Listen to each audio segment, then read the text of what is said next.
እንኳን ወደ ሕያው ቃል ዩቲዩብ ቻናል በደህና መጡ። የነሽ መጋቢ ዘውደ ዘለቀ ይባላል። የተወደዳችሁ ቅዱሳን፣ ዛሬ በቤተ ክርስቲያን ውስጥ ስላለው እጅግ አሳሳቢና ወቅታዊ ስለሆነው ስለ አንድ ጉዳይ ለመመልከት ወድጃለሁ። በዚህ ባለንበት ዘመን እየተከናወኑ ካሉ አንዳንድ ነገሮች አንዳንዶች ከእግዚአብሔር ምንም አይነት የአገልግሎት ጥሪ ሳይቀበሉ ዘለው ወደ መድረክ ይወጣሉ። ሌሎች ደግሞ በአድማና በጎሳ በዘር ትስስር ወደ መሪነት ደግሞ መሰላል ሲወጡ ይስተዋላሉ። ወደ አገልግሎት ከገቡም በኋላ ደግሞ እግዚአብሔር የጠራቸውን ከመድረክ ሲያሳድዱ፣ ሲያስጨንቁ፣ ለሕዝቡም ደግሞ ቁስልና ሕመም ሲሆኑ ይስተዋላል። ይህ የሚከተለውን አንገብጋቢ ጥያቄ እንድናነሳ የግድ ይለናል። እውነተኛና መንፈሳዊ አመራርን ከሐሰተኛ አመራር እንዴት መለየት ይቻላል? በዚህ ጉዳይ ላይ በሚገርም ጥልቀት የሚያስተምረውን የዮሐንስ ወንጌል ምዕራፍ 10 እንመለከታለን። በዚህ በዮሐንስ ወንጌል ምዕራፍ 10 ላይ ጌታ ኢየሱስ ክርስቶስ 4 አስገራሚ ነገሮችን ያነሳል። የመጀመሪያው እነዚህ መንፈሳዊ ያልሆኑ ወይንም ደግሞ ጌታ ኢየሱስ ክርስቶስ እንደሚናገረው ነጣቂና ተኩላ የሆኑ መሪዎች ወደ መድረክ ወደ መንፈሳዊ ኃላፊነት ስለሚመጡበት መንገድ ይናገረናል። በመቀጠልም ደግሞ እነዚህ መንፈሳዊ ያልሆኑ የውሸት እረኞች ደግሞ በመንጋው ላይ የሚያደርሱትን ጉዳትና ቁስል፣ ሕመም እንደዚሁም ጌታ ኢየሱስ ክርስቶስ ይዘረዝረልናል። በመቀጠልም የክርስቶስ ኢየሱስን የመልካምና ደግሞ ወደርና አቻ የሌለውን የእረኝነቱን ባህሪያት ደግሞ ከነዚህ ከነጣቂዎችና ከተኩላዎች ጋር እያነጻጸርን እንድንገናዘብ ያቀርብልናል። በመጨረሻውም የጌታ ሕዝብ ደግሞ ወይንም የክርስቶስ በጎችና የክርስቶስ መንጋ የሆኑት ቅዱሳን እነዚህን ነጣቂና ተኩላ ወንበዴ ብሎ ኢየሱስ የጠራቸውን ለእነሱ ምን አይነት ምላሽ መስጠት እንደሚገባቸው ጌታ ኢየሱስ ክርስቶስ ያስቀምጠው ሐሳብ ስላለ በዚህ ጉዳይ ላይ በጥልቀት ዛሬ ለመማር አስቤያለሁ።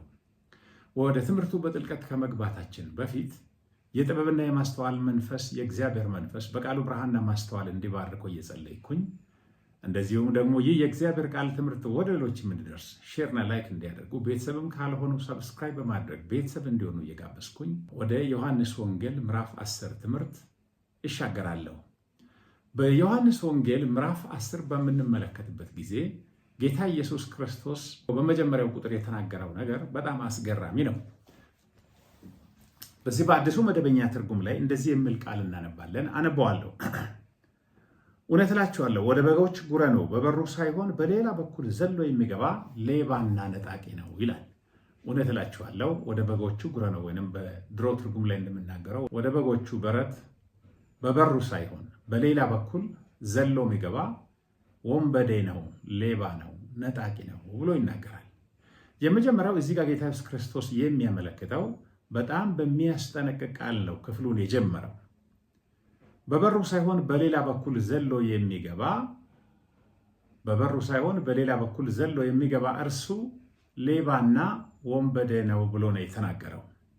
ይህንን ጌታ ኢየሱስ ክርስቶስ የተናገረበት ምክንያት ከአይሁድ ሃይማኖት መሪዎች ጋር ስለቆየ እነሱ ወደዚያ ወደ ሃይማኖታዊ ስልጣን የወጡበትን መሰላል ጌታ ኢየሱስ ክርስቶስ በደንብ አድርጎ ስለሚረዳ ነው ይህን ቃል የተናገረው።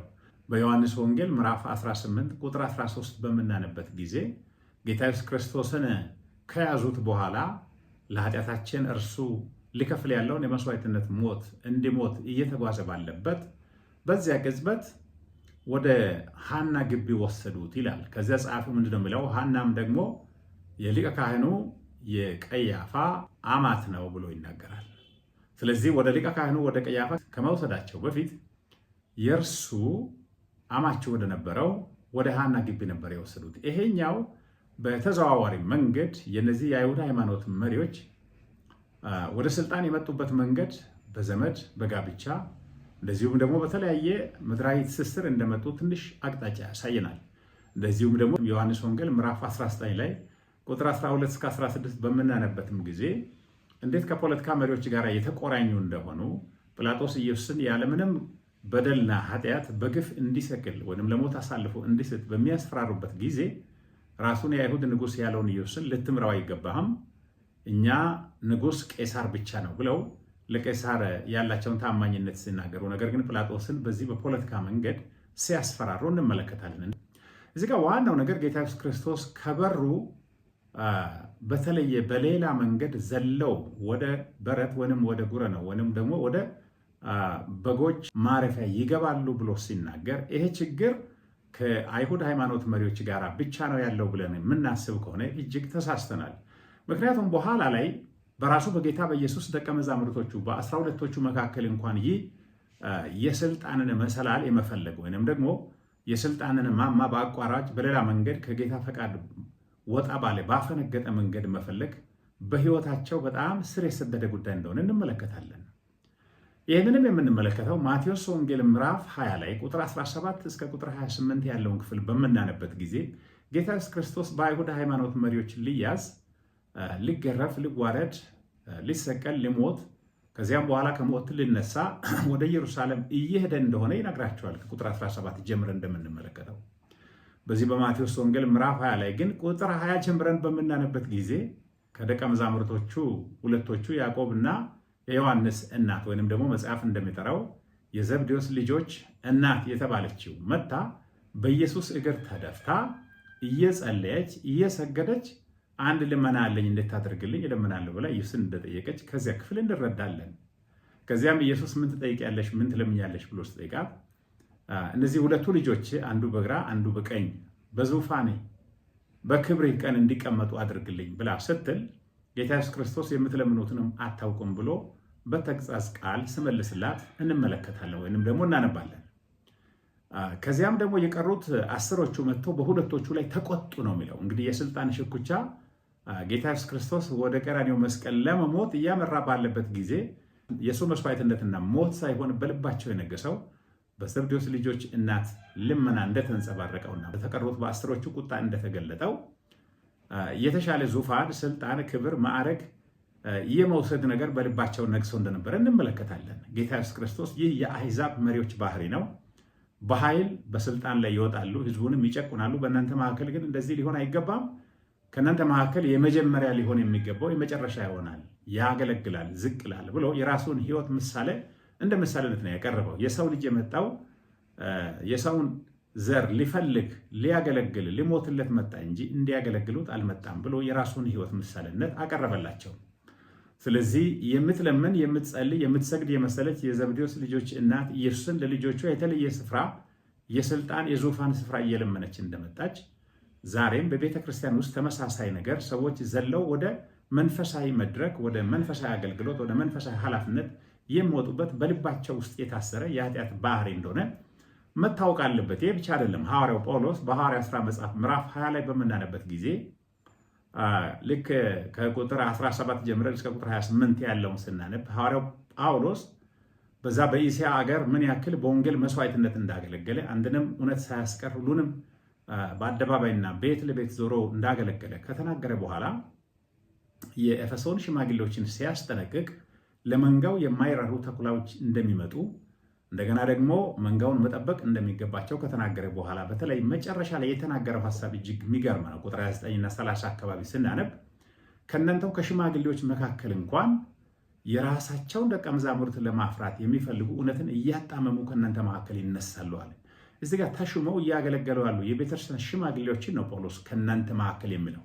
እንግዲህ ጳውሎስ የኤፌሶን ሽማግሌዎች መካከል የራሳቸውን ደቀ መዛሙርት ለማፍራት ካላቸው የራስን ስም ለማስጠራት ካላቸው ጉጉትና ጦርነት የተነሳ እውነትን የማጣመም የራሳቸውን ደቀ መዛሙርት የማፍራት ፈተናና አደጋ ውስጥ ይወድቃሉ ብሎ ካስጠነቀቀ ይሄ ዘሎ የመግባት ነገር ከበሩ ከኢየሱስ ክርስቶስ ባህሪና ሕይወት መስዋዕትነት፣ ንጽህናና ቅድስና ባፈነገጠ መልክ መሪዎች ወደ መድረክ ወደ አገልግሎት በተለያየ መሰላል የሚወጡበትን መንገድ ከዚህ እናስተውላለን።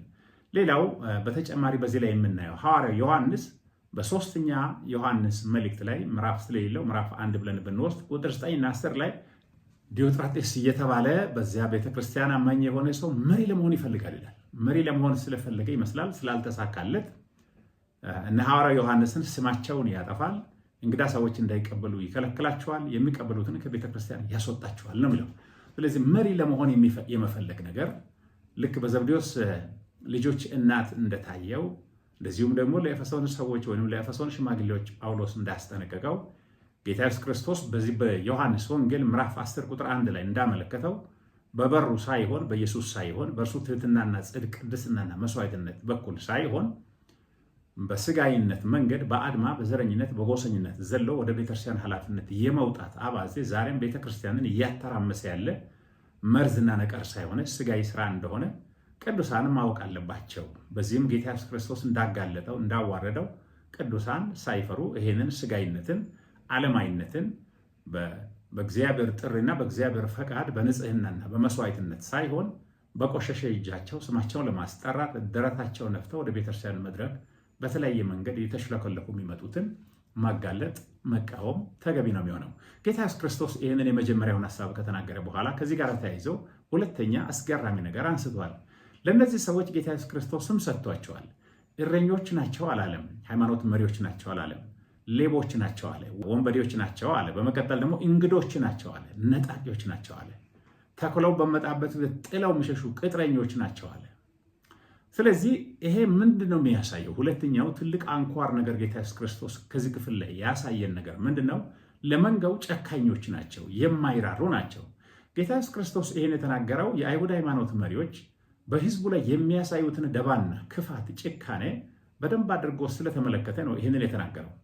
ሌሎች የህዝቡ ክፍል በነሱ ላይ ምንም አይነት ተቃውሞ ማንሳት አይችሉም። ምክንያቱም አንደኛው ክፋታቸው፣ አንደኛው ነጣቅነታቸው የእግዚአብሔርን ህዝብ የሚያደሙበት አንዱ መንገድ ከምኩራብ ማባረር ነው። ምክንያቱም ይሄኛው ዮሐንስ ወንጌል 10 የተጻፈው ከዮሐንስ ወንጌል 9 በመቀጠል ነው። ዮሐንስ ወንጌል 9ን በምናነበት ጊዜ የምናስተውለው አንድ እውነት አለ። ይሄኛው ምንድን ነው? ከተወለደ ጀምሮ አይነ ስውር የሆነውን ሰው ኢየሱስ ክርስቶስ አይኑን ያበራለታል። ከዚያም ይሄ ሰው መጀመሪያ ያልተፈወሰ ነው ብለው ለመካድ ሞከሩ። ወላጆቹንም ጠርተው አረጋገጡ። አይነ ስውር ሆኖ መወለዱን እናውቃለን፣ ሙሉ ሰው ነው፣ እሱን ጠይቁት አሉ። ይህንንም የተናገሩበት ምክንያት ፈሪሳውያን ከምኩራብ ስለሚያባሩ በመፍራት ነበር የተናገሩት። ይሄኛው ግን ከእናቱ ማህፀን ጀምሮ ወይም ከተወለደ ጀምሮ አይነ ስውር የሆነና አሁን ኢየሱስ የፈወሰው ሰው ዮሐንስ ወንጌል 9 ላይ የምናነበው ሰው አስገራሚ ምስክር ነው። ምክንያቱም እነዚህ ሰዎች ወደዚህ ሰው መጥተው ይሄ ሰው በሰንበት ነው የፈወሰ፣ በሰንበት ደግሞ እስከፈወሰ ድረስ ኃጢአተኛ መሆን አለበት፣ ይህንን ከእግዚአብሔር መጥቷል ብለህ ማመን አትችልም ብለው የራሳቸውን ፕሮፓጋንዳና ውሸትን ለማሳመን ሰውየውን በሚያጣድፉበት ጊዜ ኃጢአተኛ መሆኑን አላውቅም፣ አይነ ስውር ሆኜ መወለድ አውቃለሁ፣ ኢየሱስ የሚባል ሰው ፈውሶኛል፣ ይህንን አንድ ነገር አውቃለሁ። እግዚአብሔር የሚሰማው ፈቃዱን የሚያደርግና ጻድቅ ሰው ነው እንጂ የሚሰማው እንዴት ኃጢአተኛ ይሰማል? ለእኔ ኃጢአተኛ ሊሆን አይችልም ብሎ እምቢ አለ። ስለዚህ ወዲያው ከምኩራብ አባረሩት ነው ብለው። ጌታ ኢየሱስ ክርስቶስ እንግዲህ በዚህ ሰዓት ነው ይህን ሰው መጥቶ በሰው ልጅ ላይ ታምነዋለህን ብሎ ስጠይቅ አምንበት ዘንድ እርሱ ማን ነው ብሎ ስጠይቅ እነሆ አይተዋል አለ ጌታ ኢየሱስ ክርስቶስ። ስለዚህ ሰውየው አይኑን የከፈተለት ያ የእግዚአብሔር ልጅ ኢየሱስ መሆኑን ባስተዋለ ጊዜ አምናለሁ ብሎ ሰገደለት ነው የሚለው።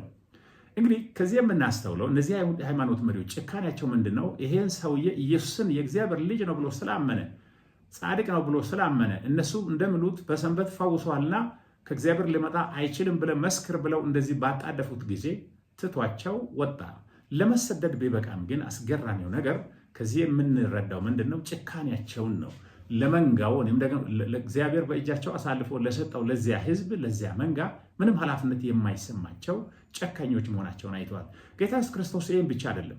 በኋላ ላይ በማቴዎስ ወንጌል ምዕራፍ 23 ላይ በምናንበት ጊዜ እናንተ የእፉኝት የእባብ ልጆች ናችሁ ብሎ ተናገረ። ምክንያቱም በህዝቡ ላይ የሚያደርሱትን ደባና ግፍ ጌታ ኢየሱስ ክርስቶስ ተመልክቶ ስለነበር ነው። ዮሐንስ ወንጌል 7 እንደምናነበው ህዝቡ በኢየሱስ ጌትነት እንኳን እንዳያምን ከምኩራብ እያባሩ ህዝቡን በፍርሃት አስረው ሰዎች እውነት ጋር እንዳይደርሱ የከለከሉ ጨካኞች መሆናቸውን ስላየ ጌታ ኢየሱስ ክርስቶስ ስማቸውን አሳምሮ ወንበዴዎች ናቸው፣ ተኩላዎች ናቸው ብሎ ተናገረ። እዚህ ጋር ማስተዋል ያለብን ነገር ትልቁ ነገር ምንድን ነው?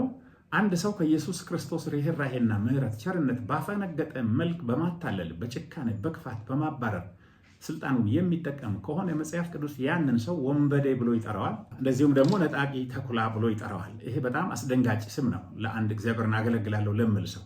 በኋላ ላይ ግን ጌታ ኢየሱስ ክርስቶስ ዮሐንስ ወንጌል ምዕራፍ 16 ላይ ቁጥር 2 በምናነበት ጊዜ ነፍስ የሚገድሉ ሁሉ እግዚአብሔርን እንዳገለገሉ የሚቆጥሩበት ጊዜ ይመጣል አለ። ስለዚህ ሰዎች ነፍስ ነው የሚገድሉት። እንደዚህ ሰዎች የአይሁድ ሃይማኖት መሪዎች ግን እግዚአብሔርን እንዳገለገሉ አድርገው ነው የሚቆጥሩት። ለምሳሌ በዮሐንስ ወንጌል ምዕራፍ 11 ላይ ወደ ቁጥር 45 አካባቢ በምናነበት ጊዜ ኢየሱስ ከሙታን ያስነሳውን አልዓዛርንም ጭምር ለመግደል ነበር የፈለጉት። ለምን? ሁሉም ሰው አልዓዛር ከሞት በኢየሱስ እንደተነሳ ሲያይ በኢየሱስ እያመነ የእግዚአብሔር ልጅ መሆኑን እየመሰከረ ሲመጣ ለስልጣናቸው ስጋት መሆኑን ሲረዱ አልዓዛርንም ጭምር ለማጥፋትና ለመግደል ነበር የተመካከሩት። ስለዚህ ሁለተኛው ይሄ መንፈሳዊ ያልሆነ የውሸት እረኛ ባህሪው በመንጋው ላይ በሚያሳየው ጭካኔና ክፋት ይስተዋላል ማለት ነው። ምናልባት ይሄ ሀሳብ አሁንም ከአይሁድ ሃይማኖት መሪዎች ጋር የተቆላለፈ ነው፣ እኛን አይመለከተንም እንል ይሆናል። ነገር ግን እንደዛ ካሰብን አሁንም ተሳስተናል። ምክንያቱም ቅድም እንዳነሳ ነው በሶስተኛ ዮሐንስ መልእክት ላይ ምዕራፍ 1 ቁጥር 9 እና 10 በምናነበት ጊዜ ይሄ ዲዮጥራጢስ የተባለ ሰው ከቤተ ክርስቲያን ያባርር ነበረ። የሐዋርያው ዮሐንስን ስም ያጠፋ ነበረ። ለምን? መርነትን ስለፈለገ። ስለዚህ በዚህ ብጥብጥና ክፋት ምናልባት መርነትን በእጁ ውስጥ ለማስገባት ያስብ ይሆናል። ለማንኛውም እንግዲህ በሐዋርያው ዮሐንስ ዘመን ከቤተ ክርስቲያን ማባረር ካለ በእኛም ዘመን ጭካኔ የሚስተዋል ከሆነ የሚታይ ከሆነ ቆም ብለን ማሰብ አለብን። የማንን ባህሪ የማንን ፈቃድ እያደረገ ነው ይህ መሪ፣ ይህ አገልጋይ? በመንጋው ላይ ኢየሱስ በሞተለት ሰው ላይ እንደዚህ ገደብ የለሽ ጭካኔና ክፋት ለምንድን ነው የሚያሳየው ብለን ቆም ብለን ማሰብ አለብን። ምክንያቱም ጭካኔና ግዴለሽነት መንጋውን ለአውሬ አሳልፎ መስጠት፣ ለሞት አሳልፎ መስጠት የእግዚአብሔር ባህሪ ስላይደለ ጌታ ኢየሱስ ክርስቶስ ሕይወቱን አሳልፎ የሰጠበትን ነፍስ ለሚረባና ለማይረባ ነገር ከቤተ ክርስቲያን ብድግ አድርጎ የማባረር አምባገነንነት ይሄ መለኮታዊ ስልጣን አይደለም ማለት ነው። ሐዋርያው ጳውሎስ በሁለተኛ ቆሮንቶስ መልእክት ላይ ምዕራፍ 10 ቁጥር 8 በምናነበት ጊዜ ጌታ የሰጠን ስልጣን እናንተን ለማነጽ እንጂ እናንተን ለማፍረስ አይደለም ብሎ ይናገራል። ይሄ እንኳን ከቆሮንቶስ ሰዎች ጋር ግጭትና አለመግባባት ባለበት ጊዜ እንኳን ሐዋርያዊ ስልጣኑን የእናንተን ሕይወት ለማፍረስ አይደለም የተቀበልኩት፣ ይህን ስልጣን ሐዋርያነትን የእናንተን ሕይወት ለማነጽ ለመገንባት ነው የተቀበልኩት ይላል። ከዚህ የምናስተውለው የትኛውም የቤተክርስቲያን አገልጋይ ነኝ የሚል ሰው በእጁ ያለው ስልጣን የቅዱሳንን ሕይወት ለማነጽና ለመጥቀም ካልሆነ በስተቀር በአምባገነንነት ተነስቶ ነጋ ጠባ አባረርኩ፣ ሰረዝኩ፣ አጠፋሁ የሚል የጭካኔ የውጭውን ዓለም አስተዳደር ቢሮክራሲ የሚያሳይ ከሆነ ይሄኛው ከኢየሱስ የመነጨ ነው ወይስ ከስጋና ከደም ከሲኦል ከአጋንንት የመነጨ ነው ብሎ ቆም ብሎ ማሰብ ተገቢ ነው የሚሆነው። ሶስተኛው ጌታ ኢየሱስ ክርስቶስ በዚህ ክፍል ላይ ያሳየን በጣም አስገራሚው ነገር የኢየሱስ ክርስቶስን ወደር የለሽ እረኝነቱን፣ መልካም እረኝነቱን፣ ንጹህ እረኝነቱን ከነዚህ ከነጣቂዎች ጋር በማነጻጸር ነበር ያሳየው። በዚህ ክፍል ላይ መጀመሪያው እኔ በጎች በር ነኝ አለ። ሰዎች መዳን የሚያገኙበት ወደ እግዚአብሔር የሚመጡበት እውነተኛ በር እኔ ነኝ የሚል ነው። ስለዚህ እነሱ ደግሞ አጥፊዎች ናቸው፣ ዘለው ነው የሚገቡት፣ በመግደል ነው የሚታወቁት። ነገር ግን ጌታ ኢየሱስ ክርስቶስ ወደ እግዚአብሔር የሚያቀርብ እውነተኛ በር እኔ ነኝ አለ። በዮሐንስ ወንጌል ምዕራፍ 14 ቁጥር 6 ላይ እንደምናየው ወደ አብ የሚወስድ መንገድ፣ እውነት፣ ሕይወት እኔ ነኝ፣ ከኔ በቀር ሌላ መንገድ የለም የሚል ነበር የተናገረው። ከዚህ የምናስተውለው አንድ የቤተክርስቲያን መሪ ስለ መንጋው መጠንቀቅ ካለበት የመጀመሪያው ነገር ሰዎች በኢየሱስ ክርስቶስ ያላቸውን መዳን አስተውለው ከሆነ በኢየሱስ ክርስቶስ ያላቸው እምነት ጽኑ እንደሆነ ይሄንን ማረጋገጥ የአንድ መሪ የአንድ አገልጋይ ትልቁና ወሳኝ ኃላፊነት እንደሆነ መታወቅ አለበት። ምክንያቱም ጌታ ኢየሱስ ክርስቶስን ከሰማያት ሰማይ ወደዚህ ምድር ያመጣውና እንደዚሁም ደግሞ በእረኝነቱም ላይ የመጀመሪያ የተናገረው እርሱ ወደ እግዚአብሔር የሚያቀርብ በር እንደሆነ ነው። ከዚያም ወደ ቁጥር 9 ስናነብ በእኔ የሚገባ ይላል ይድናል፣ ይገባል፣ ይወጣል፣ መሰማሪያም ያገኛል ብሎ ነው የተናገረው።